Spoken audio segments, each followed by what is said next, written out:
In this lab, we explore how electric charges interact, and we know that there are two types of charges, which is positive and negative. Like charges repel each other and opposite charges attract. Although we couldn't observe a single charge on its own, we were able to observe how charged objects behave. The charges remain at their rests, which is static electricity, and instead of collecting numerical data, we carefully observe, test, describe, and analyze how the charged objects interacted. These observations help us better understand the behavior of electric forces. Hello, my name is Edna Rivas Morales. I am covering the materials section for our first lab report. This is for our first lab, and the main object of this lab was to see how we work with charged objects and the reactions that they have. For this lab, we mostly use Scotch tape, which is the little photo that we have there. Along with the Scotch tape, we also used a meter stick at the very beginning of the procedure just so that we could measure it. Our lab, we were able to measure it between 40 and 60 centimeters. So we did measure it at 50 centimeters. So it was a good sized piece of tape, our original one. From there, we were also informed that we could use smaller pieces of tape so that way we could handle it better. So we went ahead and took our professor's advice and cut our last pieces slightly smaller. And they were roughly 16 centimeters. Um, from there, you also see in the video that we followed our procedure. And along with the Scotch tape that we were provided, we also used our mechanical pencils to check the charge of the tape. We also used a bobby pin to also check the charge to see if any differences would occur while we were using them. Hello, I will be doing the procedure part of our lab report. I do not have a web camera, so I am using a picture of my dog. So first things first, our lab member Doyun measured out a 50 centimeter piece of tape and then laid it down onto the table and flattened it down with his finger and then vigorously pulled it off in order to generate a charge. Um, Then he attached the edge of the tape to the edge of the table, and then we recorded the interactions between our lab members' hands with the tape, which was attractive, as well as a bobby pin with the tape. Then, in order to discharge the tape, we rubbed it vigorously until we were able to see that the tape was no longer attracted to our hands. For part C of this experiment, we took a piece of tape similar to the tapes in parts A and B and charged it in the same way by sticking it to the table. And then we took it and stuck it to the edge of the table once we were done charging it. Then we took two more pieces of tape and labeled each of them T and B respectively, standing for top and bottom.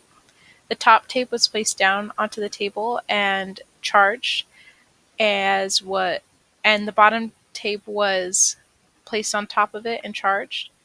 Then they were both removed at the same time, and then we removed the charge from the tape by rubbing it. Once we were finished with that, we pulled the tapes apart, the top and bottom tapes, and then held one in each hand to test the interaction between the tapes. We saw that this was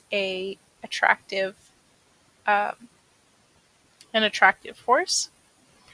Then we compared the top tape and the bottom tapes to the original tape. The top tape was attracted to the original tape, and the bottom tape was repulsed from the original tape. So in part B of this experiment, our lab member has taken two 50 centimeter pieces of tape and charged them by sticking them onto the table and smoothing them with his finger, as we did in part A. Afterward, he attached both pieces of tape to the bottom of the table, detached one and held it close to the other to see the interaction between the charges. And we were able to observe that the two pieces of tape repelled each other.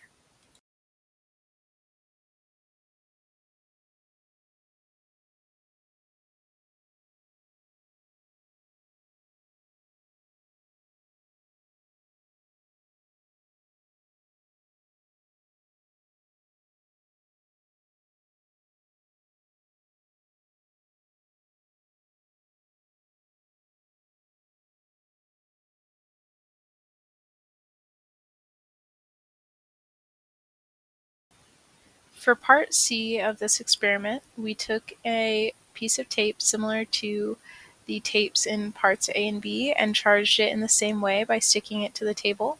And then we took it and stuck it to the edge of the table once we were done charging it. Then we took two more pieces of tape and labeled each of them T and B respectively, standing for top and bottom.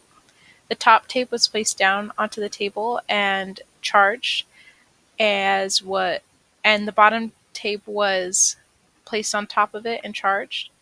Then they were both removed at the same time, and then we removed the charge from the tape by rubbing it. Once we were finished with that, we pulled the tapes apart, the top and bottom tapes, and then held one in each hand to test the interaction between the tapes. We saw that this was um, an attractive force. Then we compared the top tape and the bottom tapes to the original tape. The top tape was attracted to the original tape, and the bottom tape was repulsed from the original tape. For part D, the top tape and bottom tapes were stuck back together, and after they were stuck back together, we tested the charge and saw that the top and bottom tapes together were neutral.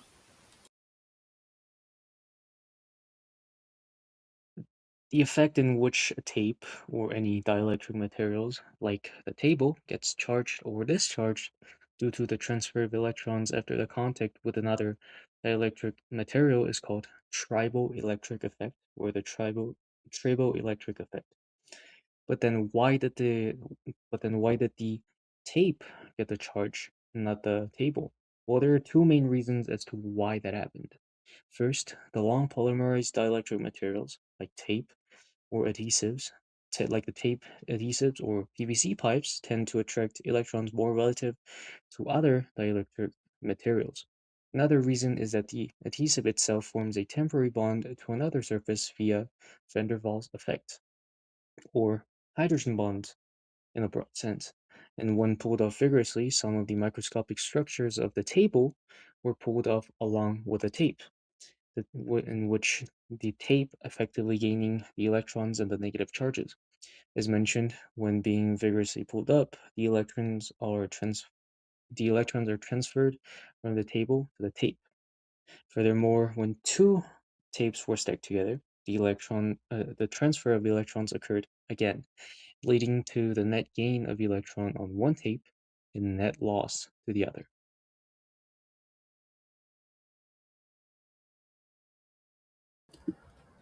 Alrighty, moving on to the conclusions of our experiment with charged tapes. In the first section, we observed that two tapes prepared identically by peeling them vigorously from the tabletop repelled one another. This confirms that they both acquired the same type of charge from the surface. We also found that we could neutralize this effect by simply running a finger along the tape to discharge it. For our second point, when it comes to opposite charges, when we looked at the interaction between the top and the bottom tapes, the result was the opposite. They attracted each other. This demonstrates that when two surfaces are pressed together and then separated, they acquire opposite charges.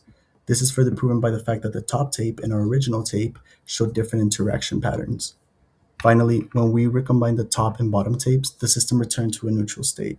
This shows that the charges created during separation were equal and opposite, effectively canceling each other out when brought back into contact. This illustrates the fundamental principle that while we can move charges to create interactions, the net charge of the closed system remains zero.